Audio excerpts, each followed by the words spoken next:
ایک چیز یہ ہوتی ہے کہ میں نے دیکھا کہ یہاں پر جو کوئی کسی کو دیکھتا نہیں ہے. پاکستان میں ہم بہت دیکھتے ہیں، مرد تو بہت ہی دیکھتے ہیں، یعنی ہمیں عادت پڑ چکی ہوتی ہے کہ ہمیں کوئی دیکھے. جیسے ایک میری دوست، وہ یہاں پر وہ ایک ایسے ایریا میں رہتی ہے جہاں پہ زیادہ گورے ہیں، تو وہ کہتی کہ میں یہ نیو مارکیٹ والی سائڈ پہ، وہ کہتی کہ میں ایک دفعہ گزر رہی تھی تو مجھے کسی نے پیچھے سے وسل کیا، تو جب میری آنکھوں میں خوشی سے آنسو آ گئے. یعنی پاکستان کی یہ چیز کہ جی ہم گزر رہے ہیں، ہمیں وسل کر رہے ہیں، دیکھ رہے ہیں، کمنٹ دے رہے ہیں، وہ ایسے لگتا تھا امپورٹنس مل رہی ہے. ہمیں یہ پتہ ہی نہیں تھا کہ یہ ایک ہیراسمنٹ کی قسم ہوتی ہے. یہاں پر آ کے پتہ چلا. مال میں کھڑی تھی اپنے بچوں کے ساتھ، بھانجا میرا کھڑا تھا، تھوڑا وہ ہائی اسکول میں تھا.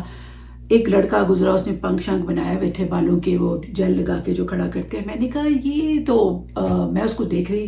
میرے بھانجے نے مجھے کہا کہ اب کیوں آپ خالہ اس کو دیکھ رہی ہیں؟ میں نے کہا وہ اس نے اتنی محنت کی ہے، اسی لیے کی ہے نا کہ ہم دیکھیں. تو اس نے کہا اس نے اس لیے نہیں کی کہ آپ اس کو دیکھیں، اس نے اس لیے کیا کہ اس کو خود کو اچھا لگتا ہے.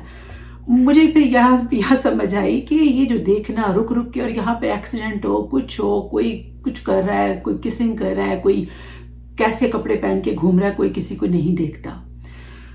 یہاں سے مجھے پتا چلا کہ ہیراسمنٹ کی بھی کئی قسمیں ہیں جو ہمیں ہمارے کلچر میں اتنی حد تک اندر تک جا چکی ہیں کہ ہمیں فرق ہی نہیں محسوس ہوتا کہ یہ کوئی ہیراسمنٹ ہے. ہم سمجھتے ہیں کہ یہ نارمل بات ہے.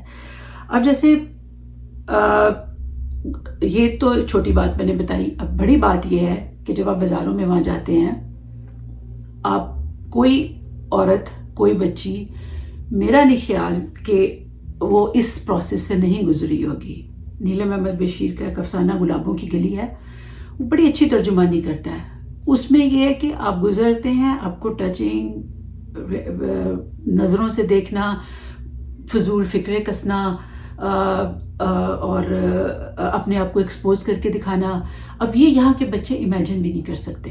اب مینار پاکستان میں جب واقعہ ہوا اور سب لوگوں نے اس پہ شور مچایا اور انہوں نے کہا یہ لڑکی ہے ہی ایسی کہ اس کے ساتھ یہی ہونا چاہیے تھا، میں اس لڑکی کے ایشو پہ ابھی نہیں جاتی. میں صرف یہ بات کہتی ہوں کہ اس انسیڈنٹ کو لے کے ہم یہ بات ضرور کر سکتے ہیں کہ ہیراسمنٹ کیا چیز ہے. یہاں پر اب اگر کوئی لڑکی ننگی کھڑی ہو کے سڑک کے اوپر ناچ بھی رہی ہوگی تو کوئی اس کو یہ نہیں سمجھے گا کہ چونکہ یہ اس طرح کر رہی ہے تو ہمارا سب کا رائٹ ہے کہ ہم جا کے اس کو ٹچ کریں یا اس کے ساتھ کچھ بھی کرنے کی کوشش کریں. وہ ایک کموڈٹی ہو گئی ہے جو کہ اویلیبل ہے to everyone. It's not like that. آپ ایسے نہیں کر سکتے. آپ کسی پروسٹیٹیوٹ کو بھی اس کی نو کے بعد ٹچ نہیں کر سکتے. یہ اس کی مرضی ہے کہ وہ کیا کرنا چاہتی ہے، کیا نہیں کرنا چاہتی. جس طرح ایک مرد کی مرضی ہے، اسی طرح ایک عورت کی بھی مرضی ہے. یہ والی چیز ہمیں سمجھنے کی ضرورت ہے، بہت زیادہ سمجھنے کی ضرورت ہے کہ یہ میں نے یہاں پر آ کر ہم لوگوں کو پتہ چلتا ہے کہ یہ جو دیکھنا، سیٹی مارنا، یہ کسی کو گھور کے گھر تک پہنچانا، یہ اہمیت دینا نہیں ہے. اس سے ہمیں یہ نہیں لگ رہا کہ آج ہم بہت خوبصورت لگ رہے ہیں. ہم باہر نکلتے تھے 10 کمنٹس نہیں آ جاتے تھے، ہمیں کانفیڈنس نہیں آتا تھا. تو یہ اسٹوری ایسے نہیں ہوتی. یہاں پر بچیاں اس چیز کو ہیراسمنٹ سمجھتی ہیں اور یہ ڈیپ ڈاؤن چیز گئی ہوئی ہے جس کی وجہ سے. اور دوسری بات کہ جو شو بزنس میں ہیں یا جو ٹک ٹاک کر رہے ہیں یا جو سوشل میڈیا پہ ایکٹیو ہیں، وہ سب آپ کو اویلیبل ہو سکتے ہیں جب وہ آپ کو آ کے فرینڈ کس کریں. ایسے نہیں ہوتا، ایسے نہیں ہوتا.